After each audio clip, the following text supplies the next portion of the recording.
Hello friends, welcome to our channel women of essence. कहावत है कि kitchen is the heart of the home.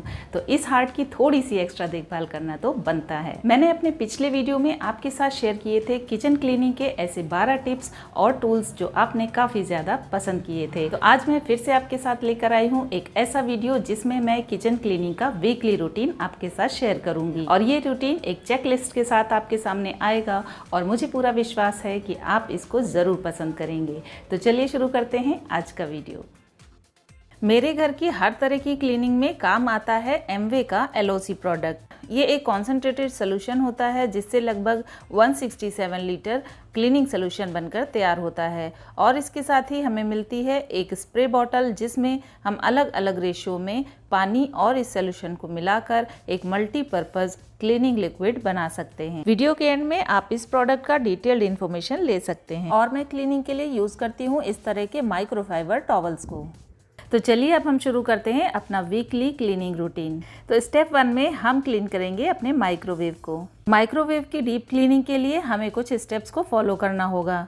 इसके लिए हम 1 गिलास पानी में 1 चम्मच मीठा सोडा और 1 नींबू का रस डाल देंगे। और इसके बाद इन सभी चीज़ों को हमें अच्छी तरह से मिक्स करने के बाद इसे हमें माइक्रोवेव में रख देना है। और इस समय हम इसे माइक्रोवेव मोड पर लगभग 15 मिनट के लिए ऑन कर देंगे। और इस तरह से हमारा माइक्रोवेव इंटरनली भी अच्छी तरीके से क्लीन हो जाएगा। और बस इसके बाद हमें कुछ भी नहीं करना है। इस पूरे ही माइक्रोवेव को अंदर और बाहर से एक सूखे कपड़े से पोंछ देना है और हमारा माइक्रोवेव अगले 1 हफ्ते के लिए एकदम रेडी है। मॉड्यूलर किचन्स में चिमनी का एक काफ़ी ज़्यादा इम्पॉर्टेंट रोल होता है और ये हमारे किचन को गंदा होने से प्रिवेंट करती है। इसलिए इसकी वीकली लेवल पर आउटर क्लीनिंग होना काफ़ी ज़्यादा ज़रूरी है। वीकली इस तरह से 2 से 3 मिनट देने से हमारी चिमनी ऑलवेज क्लीन बनी रहती है। और अगले स्टेप में मैं करती हूँ गैस चूल्हा की डीप क्लीनिंग। गैस चूल्हा के सभी पार्ट्स जैसे उसके स्टैंड्स, नॉब्स वगैरह को वीकली लेवल पर अगर हम क्लीन करते रहेंगे तो गैस हमें एक अच्छा रिस्पॉन्स देती है। और इस तरह से आप देख पा रहे हैं कि इसकी इंटरनल क्लीनिंग के लिए मैंने एक वायर ब्रश को यूज़ किया है और इसकी मदद से मैं इसके अंदर जमे हुए वेस्ट को भी बाहर निकाल सकती हूँ। यहाँ पर मैं एक वैक्यूम क्लीनर का यूज़ कर रही हूँ जिसकी मदद से हम इसके अंदर पड़े हुए छोटे छोटे वेस्ट मटेरियल के कणों को भी बाहर खींचकर निकाल सकते हैं। और अब बारी आती है गैस के स्टैंड्स को क्लीन करने की। इसके लिए मैंने एक बड़े बर्तन में पानी को बॉयल कर लिया है और साथ ही इसमें मैंने डाला है 2 चम्मच के करीब मीठा सोडा और 2 चम्मच ही मैंने इसमें नमक ऐड किया है। और अब हम इसमें सभी स्टैंड्स और बर्नर वगैरह को डाल देंगे और इसे हमें ठंडा होने तक छोड़ देना है। यहाँ पर मैं कुछ ऐसे यूटेंसिल्स जिसके अंदर गंदगी जमा हो जाती है जैसे हमारा स्टील स्टेनर, उनको भी इसी में सोक कर देती हूँ। और इस पानी के ठंडा हो जाने के बाद इन सभी चीज़ों को हम ब्रश और स्क्रब की मदद से क्लीन कर लेंगे। और इस पानी के कलर को देखकर आप समझ ही पा रहे हैं कि ऑटोमेटिकली इन सभी चीज़ों की काफ़ी सारी गंदगी साफ़ हो चुकी है।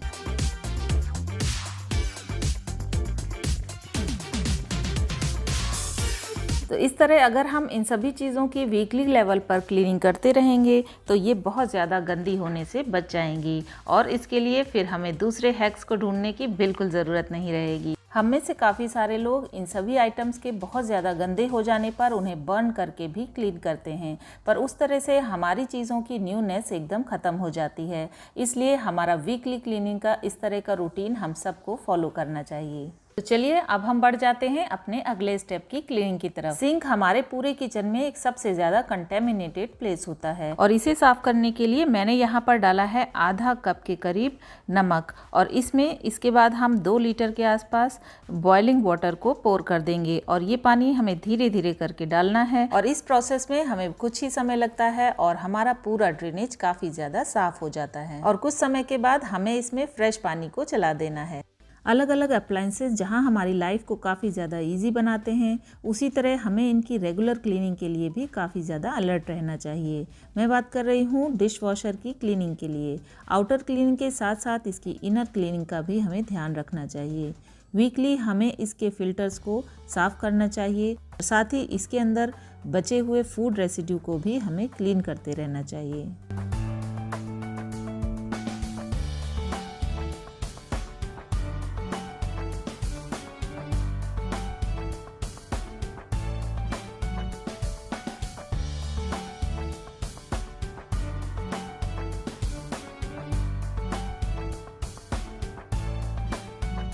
डिश वॉशर के फिल्टर्स को भी अगर हम वीकली लेवल पर साफ़ करते हैं तो ये बहुत आसानी से एक टूथब्रश की मदद से साफ़ किए जा सकते हैं और इसे हल्के हाथ से ही हमें पानी के नीचे रखकर साफ़ कर देना चाहिए। और रेगुलर मेंटेनेंस के कारण हमारे सभी अप्लायंसेस बहुत अच्छे तरीके से रिस्पॉन्ड करते हैं। और अगर हम किचन कैबिनेट्स की बात करें तो इनकी वीकली क्लीनिंग हमें करते रहना चाहिए। इस काम में वीकली हम अगर कुछ मिनट्स का समय देते हैं तो हम बहुत ज़्यादा गंदे होने से किचन को बचा सकते हैं और साथ ही अपने टाइम और एफर्ट दोनों को बचा सकते हैं।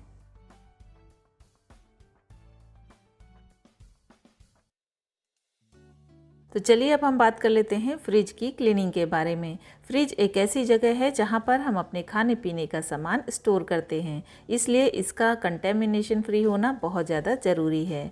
और इसकी आउटर क्लीनिंग के साथ साथ हमें इसकी इनर क्लीनिंग का भी ध्यान रखना चाहिए। फ्रिज में होने वाले कंटेमिनेशन और गंदगी को अगर हम समय समय पर साफ़ करते रहेंगे तो इसका बहुत ज़्यादा गंदा होने की संभावना नहीं रहती है और हमारा टाइम और एफर्ट दोनों ही बच जाते हैं।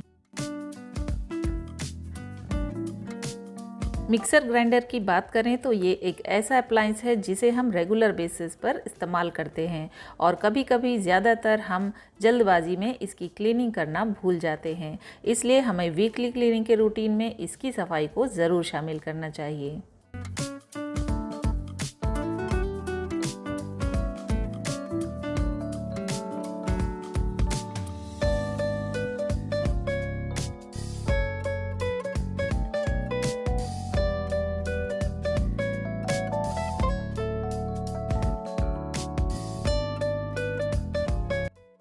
मेरा किचन एक सेमी मॉड्यूलर किचन है और इसमें इस तरह से मैंने एक ओपन शेल्फ भी रखा है और इस तरह के शेल्फ को भी वीकली क्लीन करना काफ़ी ज़्यादा ज़रूरी होता है।